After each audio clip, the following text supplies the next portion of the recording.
there, good afternoon everyone. Welcome to Prog Monster. My name is Murph and I am the host of this show. This is a show that is dedicated to progressive rock and other forms of rock music.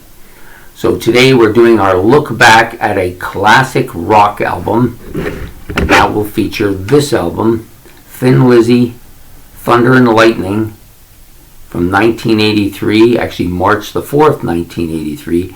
Means it just passed 40 years, which is part of the reason why I chose it, because it has on its 40th anniversary. Sounds really good. I love the cover of the album. The music is still pertinent today as it ever was. This is a strong album.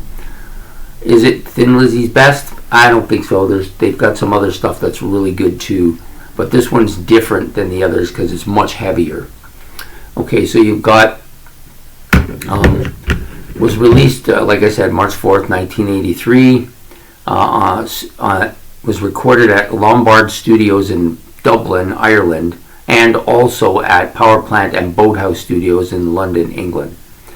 41 minutes in length, on the Vertigo label, Mercury in Canada, Warner Brothers in the US. Produced by Thin Lizzy, and I'm going to screw this up. I don't know if it's Sangaritis or Tsangaritis. You tell me. I'm not really sure. So then we have the members of the band.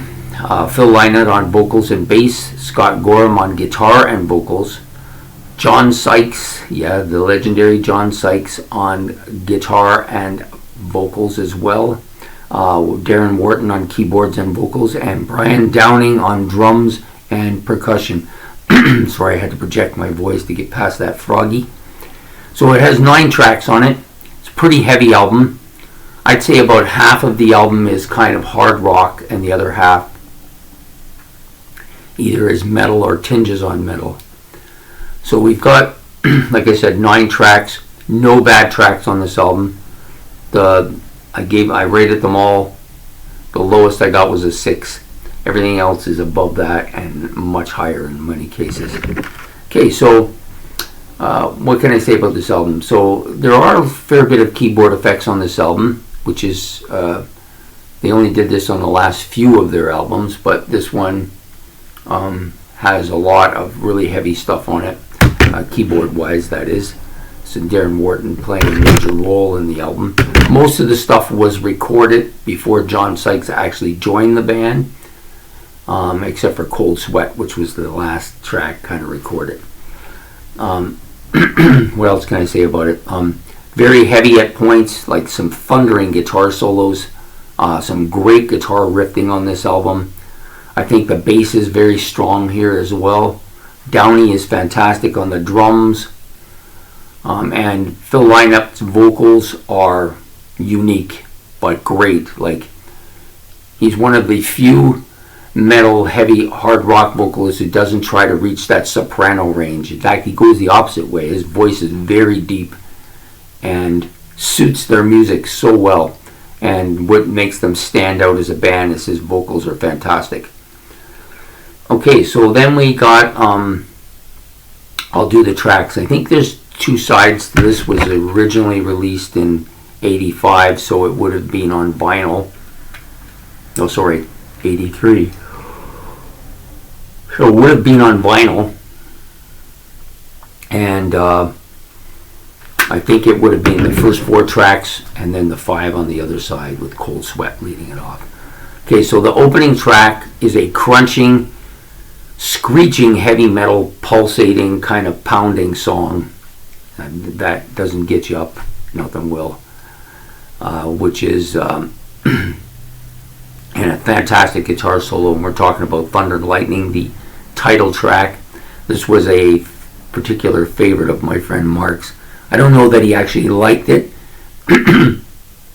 because he wasn't a heavy metal fan or a hard rock fan.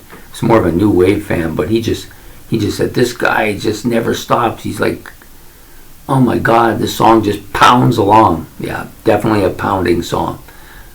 Great tune. It's one of those tunes that goes back to my early days, which was, I started listening to Thin Lizzy Unfortunately for me, right at the end of their record run. Not that I hadn't heard stuff from them before, but this was when I got into them.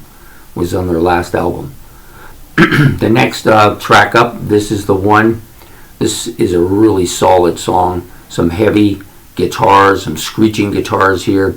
Lynotte's voice, I think, is at its best on this particular track. You know, it's so deep. You know, I just love his voice. I just think it makes Thin Lizzy and makes it distinctive as well. The next is a Sun Goes Down. This is a more of a bluesy, heavy instrumentation, and with some melancholy and some nice keyboard effects on this song too. I think when I think of this song, it's so melancholy. It's a perfect song when you're just feeling down, because it'll bring you really down. But it's such a good track, though. I love it. The next song, which finishes out side one, which is almost a perfect side for an album, features the song Holy War.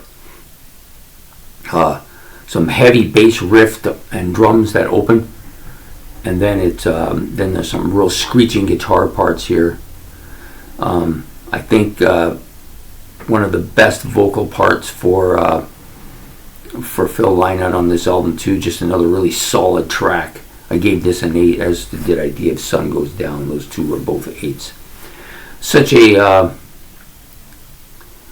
Such a melancholy but really heavy track, man. I love it.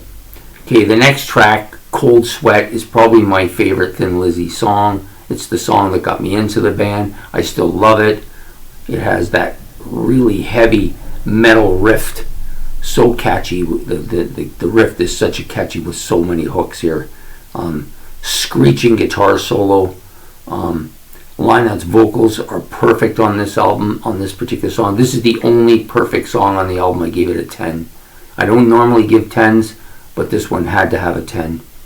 It's just, it's completely perfect. There's not a single thing wrong with it. And such a heavy track, you know. And it also did well on the radio as well, you know. Someday is going to hit, Someday She's Gonna Hit Back is the next track. The next track. There's a kind of opens with that kind of thundering noise, and some heavy guitars to start it. And then there's a lot of these kind of keyboard effects on this particular song, like rain and thunder and stuff like that. Such a really good track, coming off of that Cold Sweat. Perfect. And then we got Baby Please Don't Go. This is maybe the weakest track on the album, but it's by no means a weak track. It got some catchy guitar openings to it, some really catchy guitar solos and bits to it.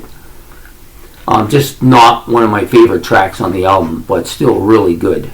Then we get Bad Habits. This track I like a lot. It may be right up there amongst my leaders on this album.